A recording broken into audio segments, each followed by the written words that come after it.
I'm sorry, you have exceeded your time, ji. Thank you very much. The last speaker for this discussion on national integration, Sayyid Adnan Kakakhail Sahib, seat number 93, Jamiatul Ulum Islamia, Banori Town, Karachi se ताल्लुक है इनका. Jamia उलूमुल Islamia Binori town Karachi. मेरे साथियों ने कल भी इस मौजू के ऊपर बहुत अच्छी बातें की. आज कोशिश करूंगा उन्हीं बातों की रोशनी में इसको बिल्कुल मुख्तसर अंदाज में पेश करूं. इसमें दो राय नहीं है कि हमारा सबसे बड़ा बहरान नजरियाती यकजहती, फिक्री वहदत और इत्तेहाद व इत्तेफाक से महरूमी है. मगर सोचने की बात यह है कि ये महरूमी 58 साल गुजरने के बावजूद अभी तक क्यों है. उसकी वजह यह है कि वो जो बुनियादी प्लेटफॉर्म दिया गया था कि पाकिस्तान का मतलब क्या, ला इलाहा इल्लल्लाह, उस पर कंफ्यूजन्स पैदा कर दी गई. एक सोचे समझे मंसूबे के तहत अभी तक पूछा जा रहा है कि पाकिस्तान क्यों बनाया गया था, कायद का विजन क्या था. क्या ये चीजें बहुत क्लियर नहीं है? और क्या इस सवाल का जवाब मैं या आप दे सकते हैं या वो नस्ल दे सकती है जिसने तख्लीक पाकिस्तान के खाके में अपने खून से रंग भरा था. ये उनकी रूहों के साथ मजाक है. ये उनकी रूहों के साथ मजाक है. ये उनकी कुर्बानियों का मजाक है कि जी आप तो कट मरे, हमें समझ ही ना आया कि आपका मसला क्या था. हमारा दूसरा बड़ा मसला अमन व अमान की दिगरगू सूरत हाल है. और बदकिस्मती से इसको बाज़ औक़ात कहा जाता है कि इस्लाम जिम्मेदार है. हालांकि कुरान का मुताला बताता है कि सबसे ज्यादा इस्लाम अमन व अमान के ऊपर जोर देता है. इब्राहीम अलैहिस्सलाम की दुआ तो जरा देखिए. मईशत की बात बाद में करते हैं, इकोनॉमी की बात बाद में करते हैं, पहले अमन की बात करते हैं. फरमाते हैं रब्बि जअल हाज़ल बलद आमिना, इलाही मेरी इस बस्ती को अमन का गहवारा बना दे.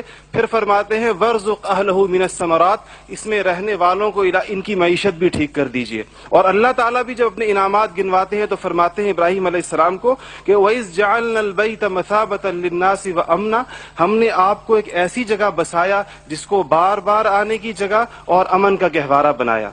ये तो बात बिल्कुल वाज़ेह है. मसला ये है हमारा अमन व अमान तबाह क्यों हुआ, हमारा नौजवान किस तरह दहशतगर्दों का आला बना, और हम रोज बरोज लाकानूनियत की दलदल में क्यों धंसे जा रहे हैं. जनाब सदर, नोट करने की बात है कि ये सबक उसको किसी मजहब ने नहीं सिखाया, ये सबक उसको किसी दीन ने नहीं बताया. ये तबकाती तफरीक, इस्तेहसाली निज़ाम, टैलेंट की बेकदरी, तालीमी ढांचे का खोखलापन, बे इंतहा करप्शन और इख्तियारात के नाजायज इस्तेमाल वो खौफनाक मसाइल हैं जो नौजवान को इस तरफ लेकर गए हैं. आप ये मसाइल हल कर दीजिए, आप ये मसाइल हल कर दीजिए, फिर देखिए ये नौजवान दहशतगर्द है या अमन पसंद है. हमारा तीसरा सबसे बड़ा मसला जो इस वक्त बहुत अहमियत का हामिल है, जमहूरी रिवायात का फुकदान है. हम अभी तक हकीकी जमहूरी कल्चर और अवामी मैंडेट के एहतराम के माहौल को पैदा करने में नाकाम रहे हैं. टूटती बनती असम्बलियों, इंतखाबी धांधलियों और जनाब सदर अहम कौमी मसाइल में पार्लियामेंट को बाईपास करने की रिवायात ने अवाम का एतमाद मौजूदा पॉलिटिकल सिस्टम से उठा दिया है. इसके लिए हमें अपने उस पड़ोसी मुल्क से सबक सीखना चाहिए जहां से मुशाहिद साहब तशरीफ लाए हैं और आप अनकरीब जाने वाले हैं. उनकी और हमारी तारीख आज़ादी एक ही है. उनको और हमको हमें और उनको एक जितना वक्त मिला है, मगर उन्होंने अपने यहाँ जमहूरी अक़दार को इतना मजबूत कर दिया है कि हुकूमत कितनी नाकाम साबित क्यों ना हो जाए, कोई भी उस्ताद टूट पड़े, ये नहीं हो सकता कि फौज बैरकों से निकले इक़्तिदार में आकर बैठ जाए. इसी तरह जनाब सदर, मैं ये समझता हूं कि आज इस हॉल में लगी हुई कायद की तस्वीर आपसे पूछ रही है, आगे आप खड़े हुए हैं कि जनरल तुम तो सरहदों के रखवाले हो, तुमको ईवान इख्तिदार की राह किसने दिखाई है. और जनाब आला, हमारा तीसरा सबसे बड़ा मसला एलीट क्लास इकोनॉमी है. आपके आदादो शुमार के जादूगर कह रहे हैं कि मईशत तरक्की कर रही है, ज़र मुबादला के ज़खायर बढ़ रहे हैं, कर्जे कम हो गए हैं, कशकोल टूट गई है. आप बार बार कहते हैं पहले हम मांगने जाते थे, अब हम देने जाते हैं. और अवाम हैरान है कि खुदाया क्या माजरा है. मईशत तरक्की कर रही है, गरीब का चूल्हा बुझ रहा है, ज़र मुबादला के ज़खायर बढ़ रहे हैं, पेट्रोल की कीमतें आसमान से बातें कर रही हैं, रुपए की روپے کی قیمت ڈی ویلیو ہوتے ہوتے کہاں آ کھڑی ہوئی ہے. اور اس کے بعد ایک اور بات جناب صدر, آپ نے کہا کہ بسنت منانے سے کچھ نہیں ہوتا. اسلام تفریح سے ہرگز منع نہیں کرتا, بلکہ صحت مند تفریح کی حوصلہ افزائی کرتا ہے, مگر خدارا محروموں لاچاروں کی آرزوؤں کے مزار پر دھما چوکڑی نہ مچائی جائے. دیکھیں اسلام یہ کہتا ہے اگر ایک گھر کے اندر ایک عجیب تاثر ہے, ٹھیک ہے لوگ انفرادی طور پہ پتنگ اڑائیں, کوئی اس کو حرام نہیں کہتا, مگر جب ایک غریب دیکھتا ہے کہ میرے پیٹ میں روٹی نہیں, میرا صدر پتنگ بازی کر رہا ہے, تو وہ یوں سمجھتا ہے کہ ہمارے درمیان کوئی گیپ ہے.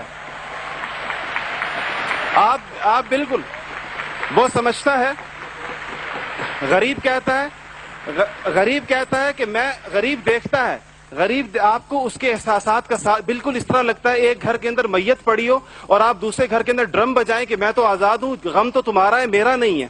تو اس کو کوئی بھی اس کی اجازت نہیں دے گا, کوئی بھی مذہب کہے گا کہ نہیں, اس کا احساس کیجئے, اس کے اشک شوئی کریں, اس کو سینے سے لگائیے. اس کے علاوہ جناب صدر ایک بہت اہم بات جو ہم محسوس کرتے ہیں کہ بعض مسائل آپ کے لہجے کی کرختی کی وجہ سے خراب ہوتے ہیں. آپ بلوچستان کے عوام سے کہتے ہیں تمہیں ہم وہاں سے ہٹ کریں گے, تمہیں پتہ ہی نہیں چلے گا ہم نے تمہیں کہاں سے ہٹ کیا ہے. یہ چیزیں آپ قوم کے بڑے ہیں, آپ کو بالکل قوم سے اس انداز میں گفتگو کرنی چاہیے جس طرح آپ اپنے بیٹے بلال سے گفتگو کرتے ہیں. آپ کو اس کے جناب صدر آپ کا لہجہ جو ہے, وردی کی بات میری بہن نے کی, وردی کی بات تو آپ نے خود 14 کروڑ عوام سے کہا تھا میں 31 دسمبر کو اتار دوں گا, پھر قوم کے وسیع تر مفاد میں آپ وعدے سے مکر گئے.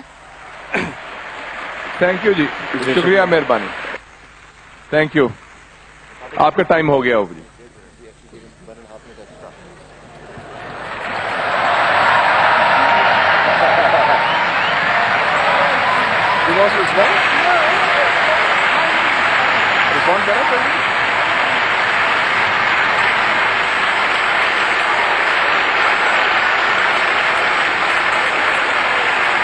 Okay.